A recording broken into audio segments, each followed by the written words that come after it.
यहाँ पर आप लोग देख रहे हैं क्लास 10th के फिजिक्स का चैप्टर नंबर 2। और चैप्टर नंबर 2 जैसा कि तुमको पता है क्या है, चैप्टर नंबर 2 है हमारा मानव नेत्र, वायुमंडलीय अपवर्तन और वर्ण विक्षेपण। इन सारी बातों के बारे में इस चैप्टर में यहाँ पर हमको बात करनी है।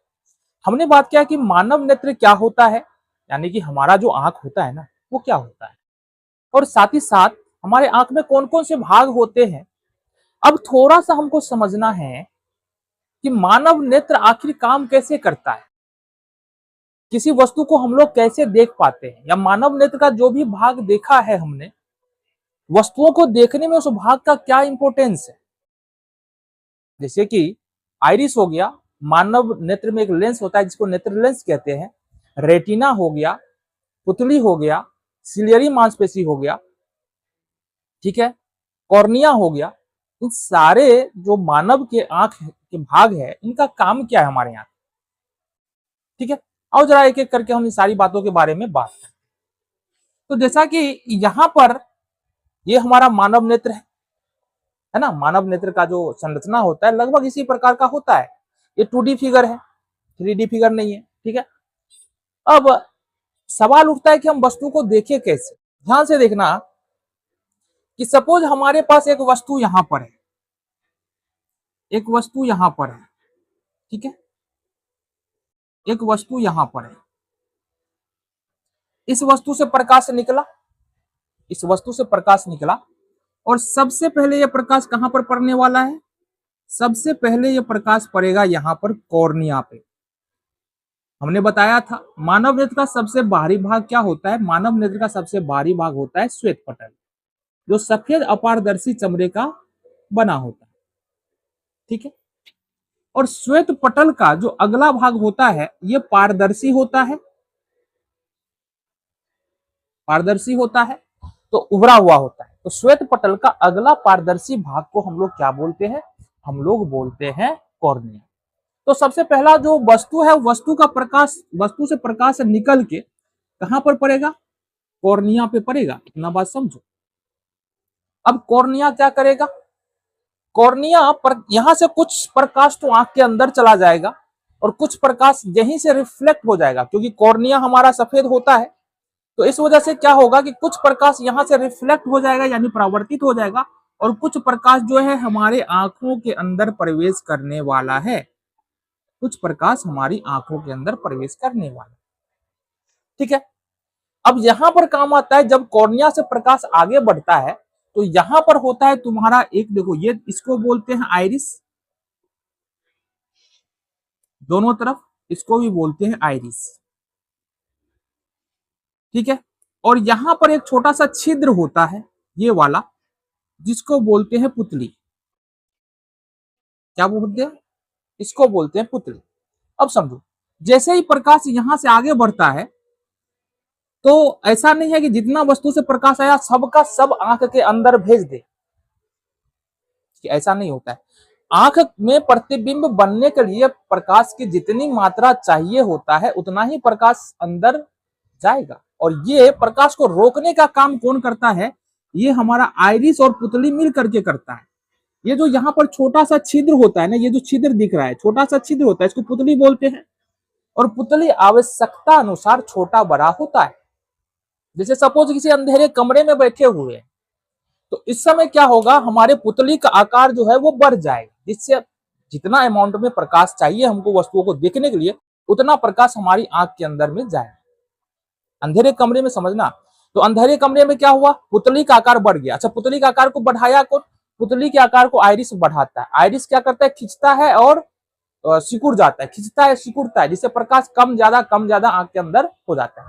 और इसको होने में, यानी को आइरिस को खींचने और सिकुड़ने में, या पुतली को छोटा होने या बड़ा होने में कुछ सेकंड लगता है। ऐसा नहीं है कि तुरंत अगर अंधेरे वाले कमरे में बाहर आएंगे तो वस्तु हमको साफ साफ नजर नहीं आती। क्यों, क्योंकि आइरिस हमारा क्या हुआ होता है, वहां पर सिकुड़ा हुआ होता है, जिसके कारण से पुतली यहाँ पर बड़ा होता है। आइरिस खींचा होता है ना, पुतली बड़ा होता है, और पुतली बड़ा होता है तो ज्यादा अमाउंट में प्रकाश जाएगा, अंधेरे से बाहर आएगा, थोड़ा सा अजीब लगता है ना। तो इसका कारण क्या है कि हमारा आइरिस जो है वो यहाँ पर इस, ये खींच करके इस आकार को, ये जो पुतली का आकार है, इसको बड़ा कर देता है। फिर अगर मान लो जैसे ही हम उजाले में आते हैं तो आइरिस फिर क्या करता है, धीरे धीरे धीरे ढीला होता है, और ढीला होने के बाद ये जो छिद्र दिख रहा है यहाँ से यहाँ तक, ये छिद्र छोटा हो जाता है, जिससे अमाउंट, जो प्रकाश का अमाउंट है, जो प्रकाश की मात्रा है इसके अंदर कम जाता है। तो मतलब तुम ज्यादा प्रकाश दो, कम प्रकाश दो, प्रकाश उतना ही जाना है। कभी ऐसा करके बचपन में तुमने देखा होगा कि, अच्छा कई बार ऐसा होता है कि एकाएक अमाउंट ऑफ लाइट जो है हमारे आंख पर बहुत ज्यादा पड़ गया, होता है ना।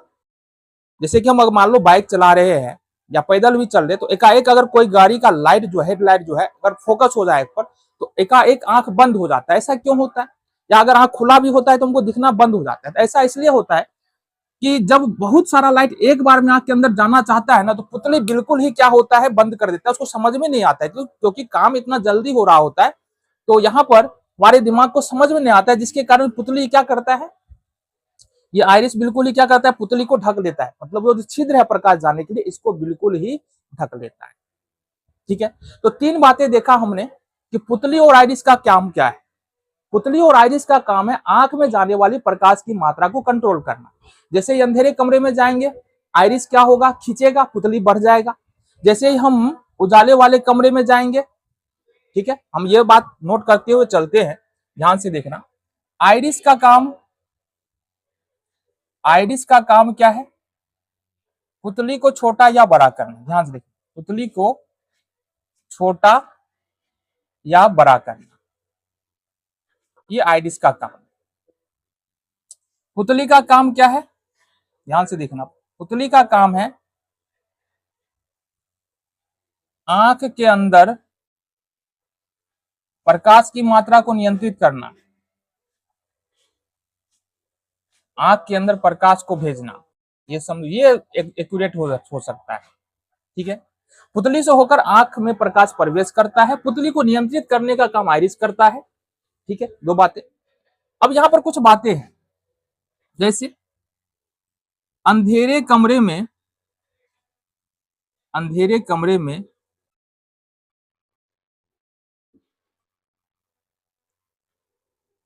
आइरिस क्या करता है, पुतली को छोटा कर दे, बड़ा कर देता है,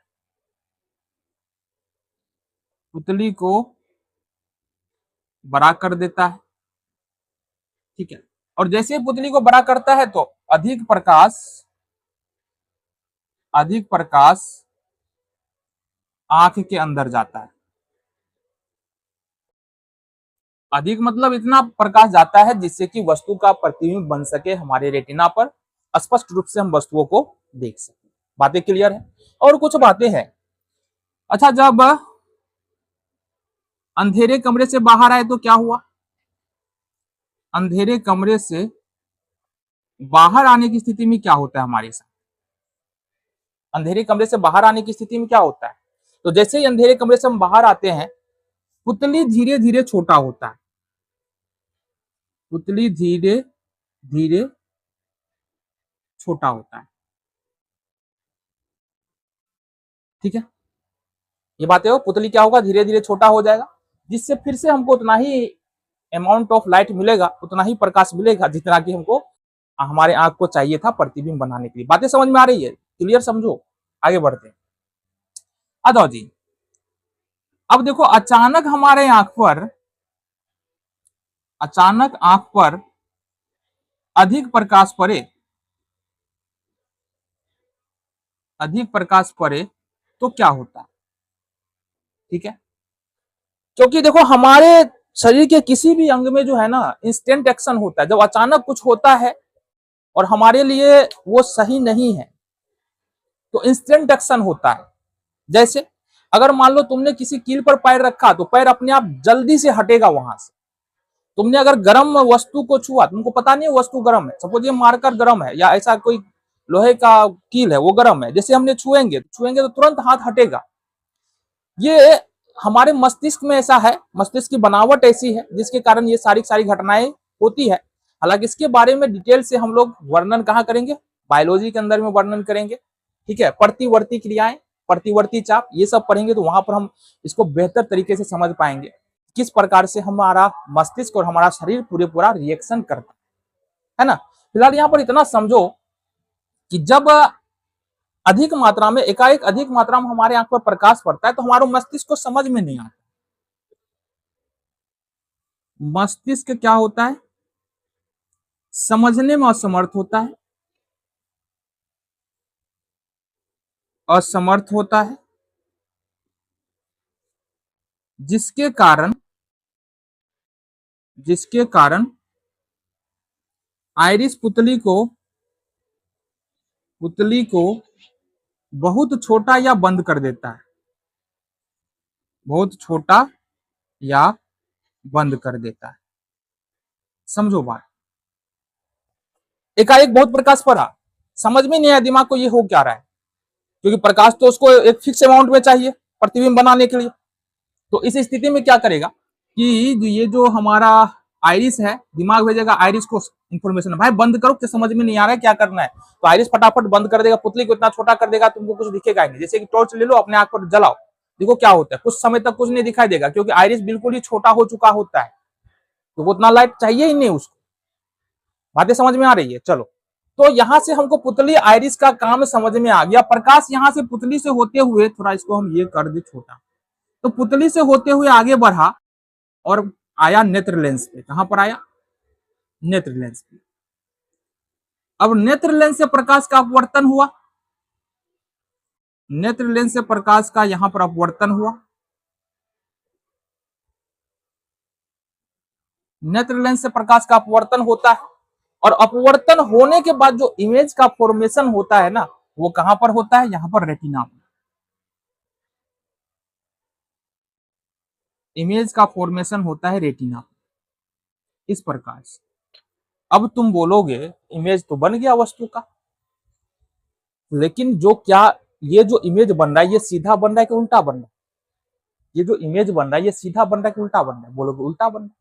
बट वस्तु का तो इमेज हम लोग, अच्छा सीधा उल्टा भी बनता है, एक मिनट, उल्टा भी बनता है, ध्यान से देखना, उल्टा भी बनता है और छोटा भी बनता है। तो इमेज बना उल्टा और छोटा, लेकिन क्या हम वस्तु के इमेज को उल्टा और छोटा देख पाते हैं? नहीं देख पाते। तो यहां पर हमारे पास इस वाले क्षेत्र में देखेंगे तो बहुत सारी तंत्रिकाएं होती है। ये तंत्रिकाएं क्या करती है? यहां पर मस्तिष्क में सूचना भेजने का काम करती है।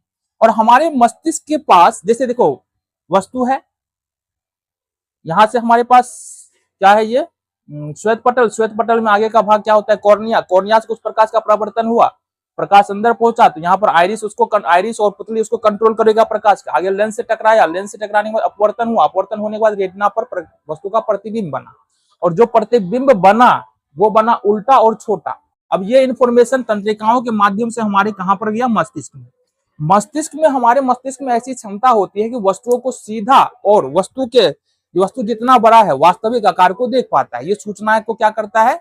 सही करके वस्तु को सीधा और उसके वास्तविक आकार को दिखाता है। अच्छा, एक बात और यहां पर हम बताना भूल गए हैं, एक बात और बताना भूल गए कि जनरली होता क्या है कि जब भी हम वस्तु को लेंस से देखते हैं ना, तो उसकी फोकस दूरी एक निश्चित होती है। अगर उससे दूर पास करेंगे तो हमको, ऐसा नहीं है घर हमेशा, सपोज हमारे पास कोई कुछ लिखा हुआ है, एक पेपर है, समझो जरा, एक पेपर है हमारे पास, इस पेपर में लिखा हुआ है, ठीक है, इस पेपर में लिखा हुआ। अब यहां पर हमने एक लेंस लाया, ये वाला लेंस तो तुमने देखा हो, तो एक डिस्टेंस होता है, फिक्स होता है फोकस दूरी, उस फोकस दूरी के अनुसार ही हम वस्तुओं को देख पाते हैं, या इस अक्षर को हम देख पाएंगे। उससे नजदीक लाएंगे, उससे दूर ले जाएंगे तो हम इस अक्षर को नहीं देख पाएंगे। बट हमारे आंख के साथ नहीं होता ऐसा, आंख के साथ नहीं होता है। कितना भी दूर पर वस्तु हो, कितना भी नजदीक ले आओ, वस्तु तुमको साफ साफ दिखेगा दिखेगा। अब ऐसा तो तभी संभव है जब लेंस का फोकस दूरी बदले, लेंस का फोकस दूरी बदले। अब ये काम कौन करता है? इसलिए जो मानव का लेंस होता है, ये जो मानव की आंख में लेंस है, ये तुम्हारा क्या होता है? लचीला होता है। पहली बात समझो, मतलब ये अपने आकार को बदल सकता है। लेंस लेंस अपने आकार को बदल सकता है, पतला भी कर सकता है, खुद को मोटा भी कर सकता है, समझना जरा।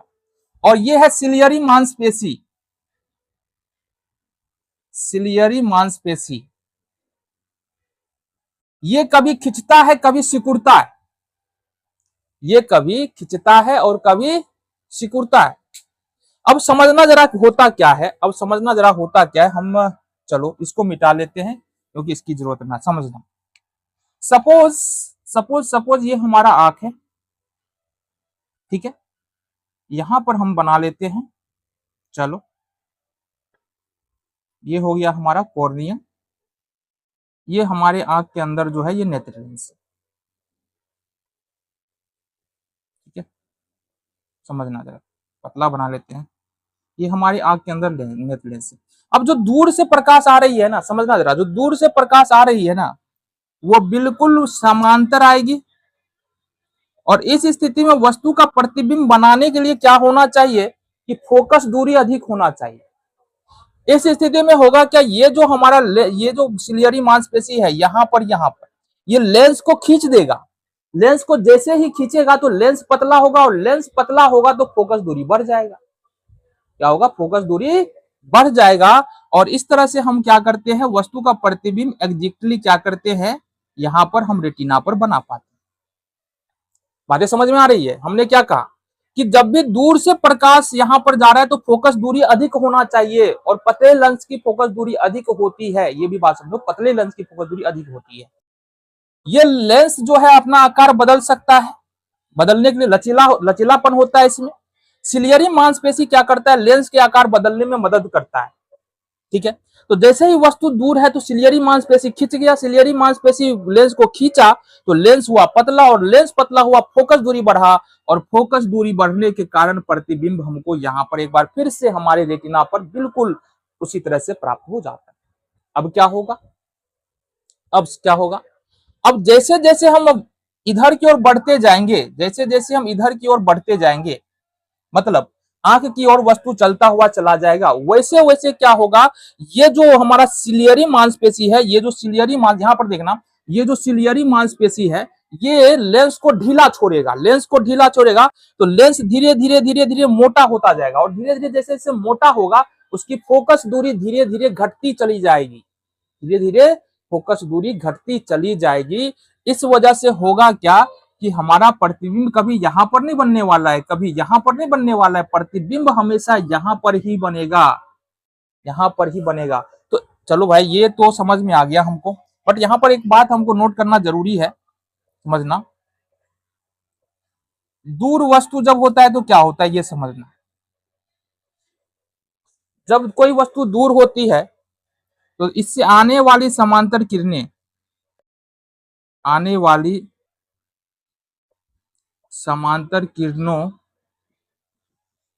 को रेटिना पर फोकस करने के लिए, रेटिना पर फोकस करने के लिए फोकस दूरी अधिक होना चाहिए, फोकस दूरी अधिक होनी चाहिए, ठीक है। और ये फोकस दूरी कैसे अधिक होगा, सिलियरी मांसपेशी अपने आप को खींचेगा, नेत्र लेंस को खींचेगा, नेत्र लेंस पतला होगा, इस तरह से फोकस दूरी क्या होगा, यहां पर अधिक हो जाएगा, ठीक है। बट क्या होता है, क्या होता है, क्या होता है जब वस्तु यहां से अनंत से आंख की ओर बढ़ता है, ये भी समझो। जब वस्तु अनंत से आंख की ओर बढ़ता है, आंख की ओर बढ़ता है, तो सिलियरी मांसपेशी लेंस को मोटा करता जाता है, लेंस को मोटा करता जाता है, जिससे प्रतिबिंब हमेशा रेटिना पर बनता है। मोटा करता है तो फोकस दूरी घटेगा, फोकस दूरी घटेगा तो प्रतिबिंब रेटिना पर बनेगा। बातें समझ में आ रहा है।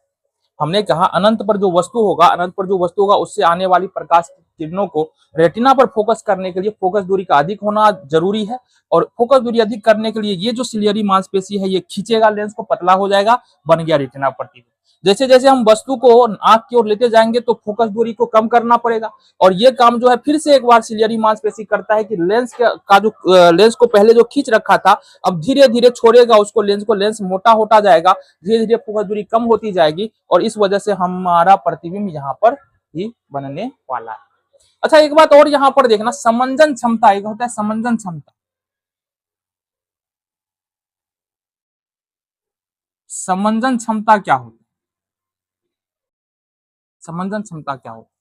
तो समंजन क्षमता आंख की वैसी क्षमता है जिसके कारण आंख क्या करता है, अपने अपने लेंस की फोकस दूरी घटा बढ़ा सकता है ना।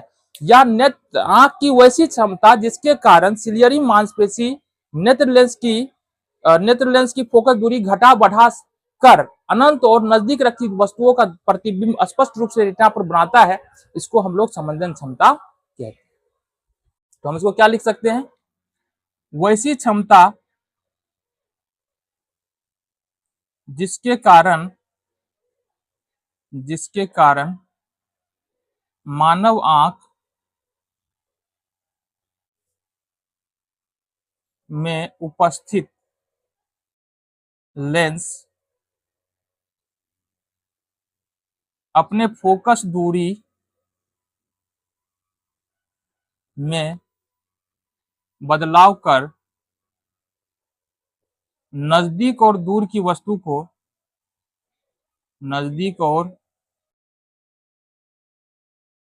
की वस्तु को स्पष्ट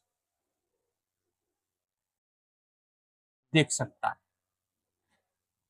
तो समंजन क्षमता हमारे आंख की वैसी क्षमता है जिसके कारण मानव आंख में उपस्थित लेंस अपने फोकस दूरी में बदलाव कर नजदीक और दूर की वस्तु को स्पष्ट देख सकता है, इसी को हम लोग समंजन क्षमता कहते हैं।